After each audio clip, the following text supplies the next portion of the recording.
Hello, I'm Peter Montana, and welcome to On the Record, HVAC Conversations, a series presented by ACprosite.com, your Florida-focused HVAC news and resource platform. In this series, we sit down with the people shaping the HVACR industry to have candid, practical conversations focused on workforce development, technology, regulation, business growth, and the day-to-day realities of working in HVACR. No hype, no sales pitch. Just informed perspectives on the record. Let's get started.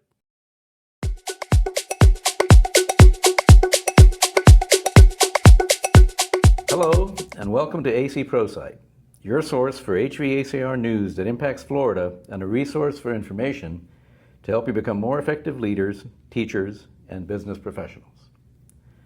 Today we have the honor of speaking with a true Florida HVAC pioneer, Ms. Janie Ade, owner of Arlington Fuel Company in Jacksonville. Arlington Fuel Company is celebrating their 70th year in business this year.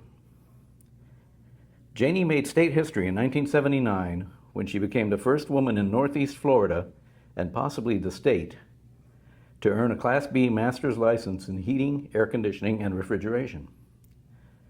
Over the decades, she has held multiple leadership roles, including becoming the first woman vice president of the Northeast Florida Builders Association, overseeing their training and apprenticeship, and the first woman president of North Florida Air Conditioning Contractors Association.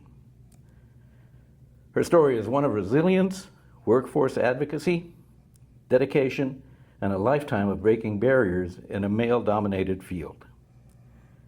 Please join me as we sit down with Janie to talk about her journey, the evolution of the HVAC trade, and the legacy she continues to build for Northeast Florida. Janie, thank you very much for joining us today. Well, thank you for having me. It's sort of exciting. It is, for me as well. Let's begin with your early years. Before HVAC, you were a flight attendant for Eastern Airlines and even volunteered for medevac flights during the Vietnam War. How did those experiences shape you as a person? I think most of all, it's about people. I mean, whether you are dealing with people who are injured or ill or afraid to fly or going somewhere on their own or don't have any air conditioning, it's all the same thing. I mean, what they want is to be heard. And I think that we do not enough of that.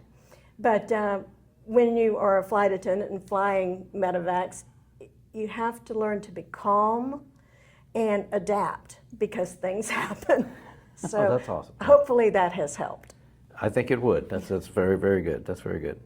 Now, let's get a little personal here. How did you meet your husband, Bill? We were a blind date. Yes, my next door neighbor here in Jacksonville, I was flying and living in Atlanta. I was home for the weekend and she came over and said, you need to meet this guy. And I said, okay, why not? And so he came over and picked me up. We went on a blind date. Oh, that's awesome. What a great story. Yeah. Now, why did you and Bill decide to purchase Arlington Fuel Oil Company in 1975?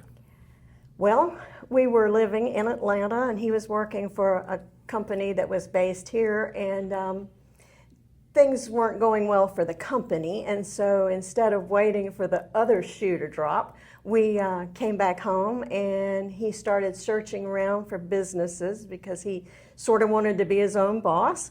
And this one became available, and one of his best friends thought it would be a great idea. So we looked at it and talked about it and met the owners, and they were ready to retire and do something different. And so it worked out well. Oh, that's fantastic. That's what was your long-term vision when you were planning this? I'm not sure I had a long-term vision. I was thinking more about staying home and raising babies, and then I went back to work. So I guess it was to have a thriving business that was helping people. So in 1979, you became the first woman in Northeast Florida, or the state, as I mentioned, to earn a Class B master's heating, air conditioning, and refrigeration license. What motivated you to take on that challenge? Fear. In those days, and probably still today, in order to stay afloat and have your doors open as a heating and air conditioning business, you had to have somebody with a master's license that had some financial part of the company. And so when we purchased the company, the state gave us 30 days to have a master, and there were 2 in place at that time. The first one decided that now would be a good time for him to go start a business of his own, which was just wonderful. And the other one thought he should get a lot more money than anybody else in the company, including us. And so, but we paid him what he wanted, and he stayed for a while. And Bill had enough foresight to know that, eventually he was going to leave.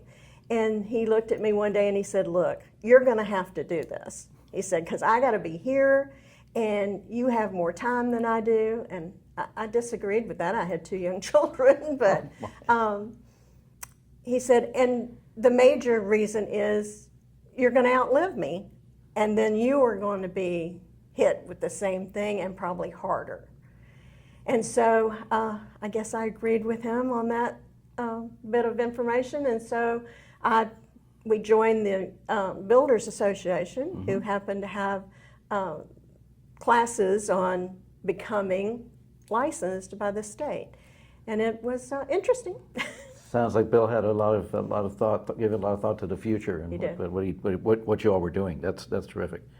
Well, now, what were the biggest obstacles you faced?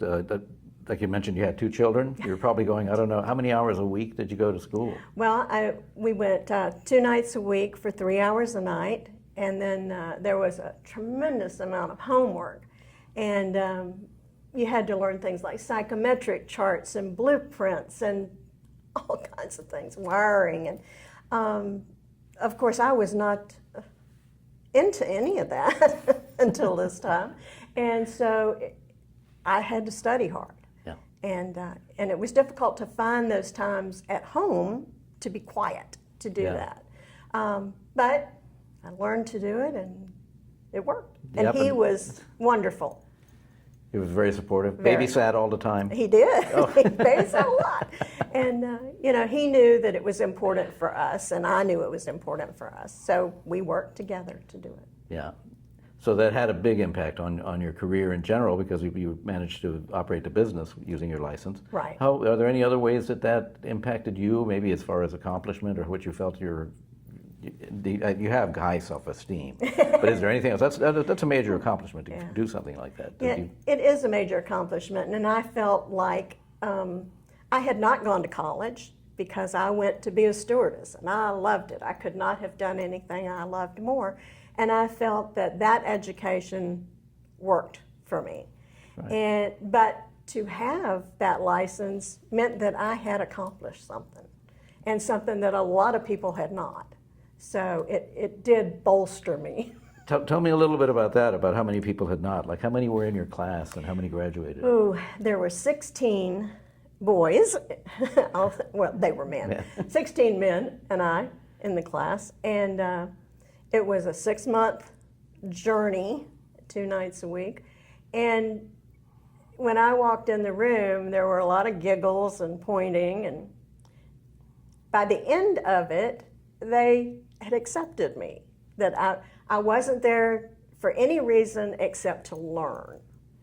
And so at the end of it, 7 men and I took the test, the first test available after that class, and 2 guys and I passed. First time, congratulations. Yeah, it was. Now that made me feel really good too. So, I can imagine. Yeah, that's really great. When you and Bill bought Arlington Fuel Company, you were selling more than 2 million gallons of fuel oil per year. Right. And then how did the business evolve into HVAC contracting from that?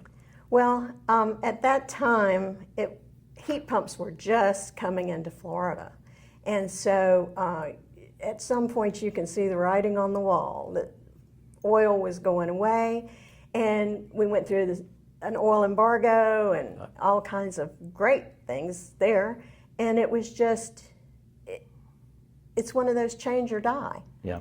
And so we started selling heat pumps like everybody else. But the minute you replace one, you lose an oil customer for life. So, I mean, they become a heating and air customer, but you quit selling oil to them. So it just naturally occurred. I think that's the only business. It is the only business. Because in Florida, we don't have that much heat, oil, and heating. But up in Jacksonville, Right. but it's the only business that I've heard of ever transitioning like that. Yeah. Because it's different skill sets. And although you probably took care of the oil heaters, I would imagine. sure. So that's similar technology. And we still do today. I mean, we're one of the only companies in town that will still work on an oil heater. Wow. So it's that makes it interesting because other people call us and say, "Can you go see this?" Sure. Even as fuel oil demand faded, you kept the original company name. Why was that important? Arlington Fuel has a wonderful reputation in the city of Jacksonville. Even today, if you say Arlington Fuel, people know who you are. And we tried to change the name many times, but they just, everybody called the office, they'd say, "Aren't you Arlington Fuel Oil anymore?" And we'd say, "Yes, we are." "Well, why don't you say so?" Well, so it's hard to do that when you have a reputation you want Sure. to keep. So we are also doing business as Hometown Heating and AC, but we are Arlington Fuel. Well, that's great. If the people know you, obviously, you have to keep that name there, yeah. What do you believe has kept the company strong over 70 years, especially with all the technological and economic changes? It's difficult, and you have to work at it every day. But since I worked in the office, since we bought the company, I know people's cats, and they'll call me and they'll say, I need to have this air conditioner fixed because my husband's just coming home from the hospital and I need it now. And okay. And then the next time I talk to them, I say, "How is George doing? He wasn't well the last time." Well, they understand that and they appreciate that. And I think it's just listening makes things easier. Well, that's great, and it does. It does.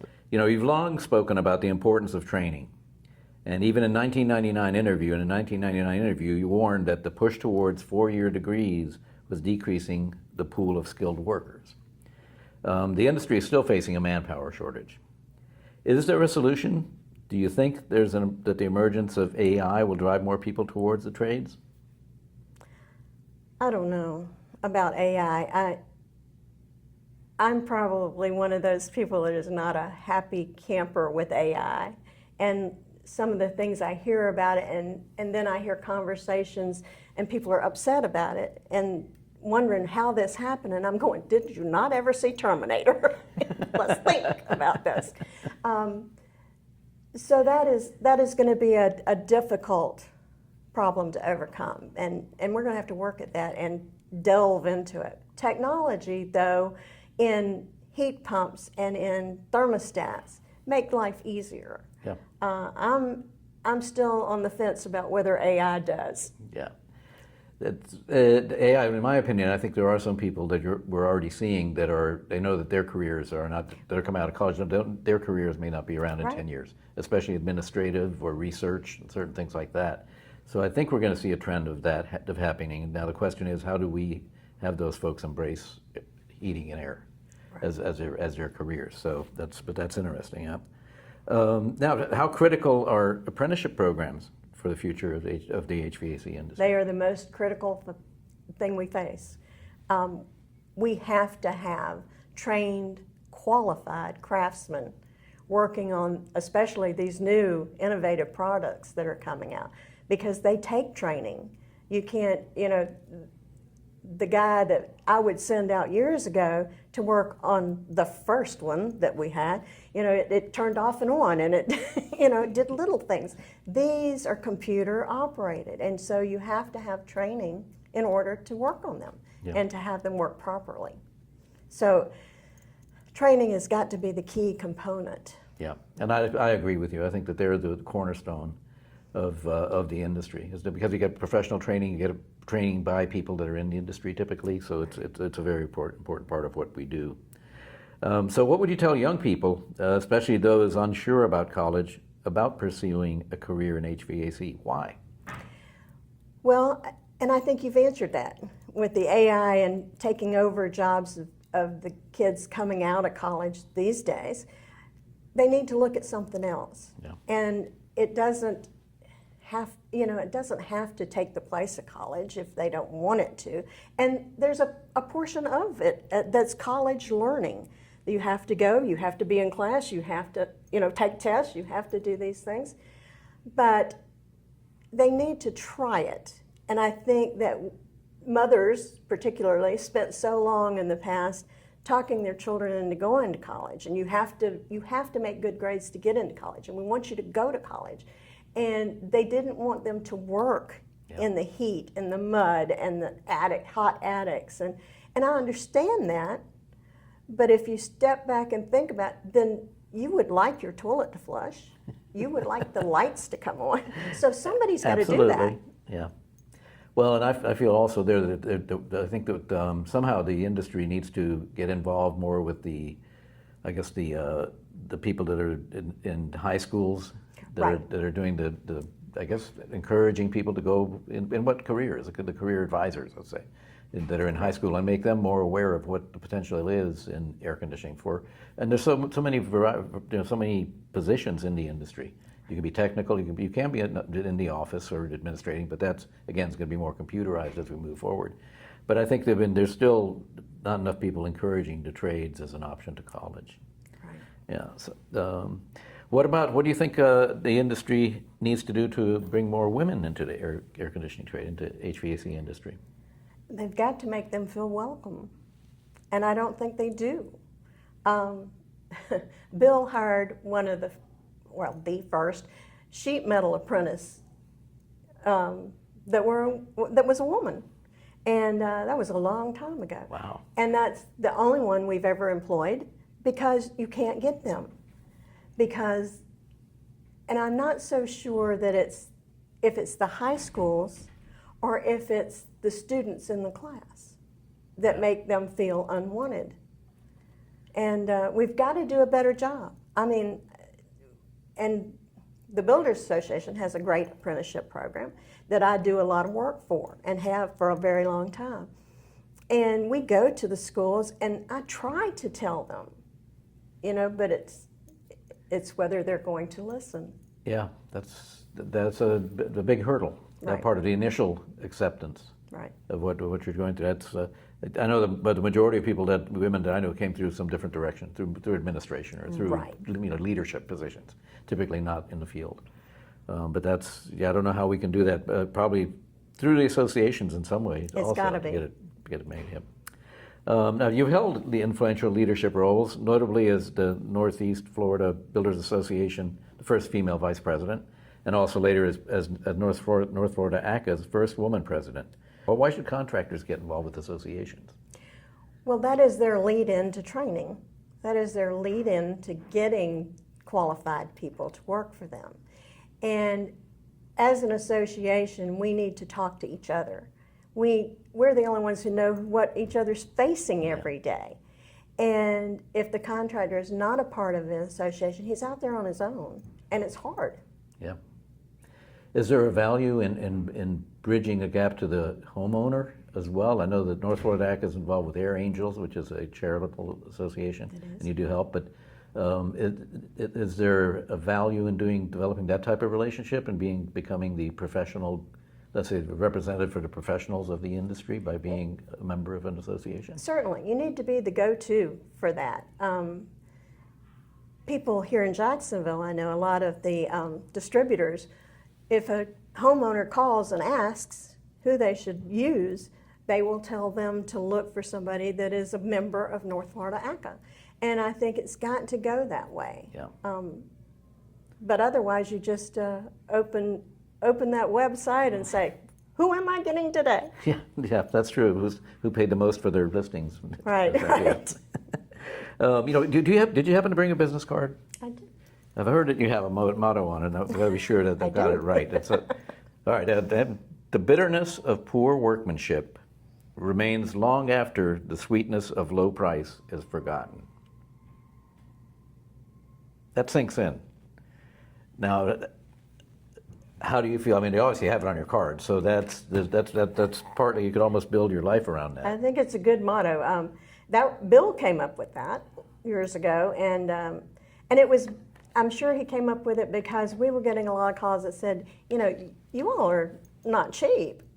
I can get this from Joe Blow in his truck down the street for less than that. And then you get to explain, well, yes, but we have trained people who are qualified to work on your system and know what they're doing.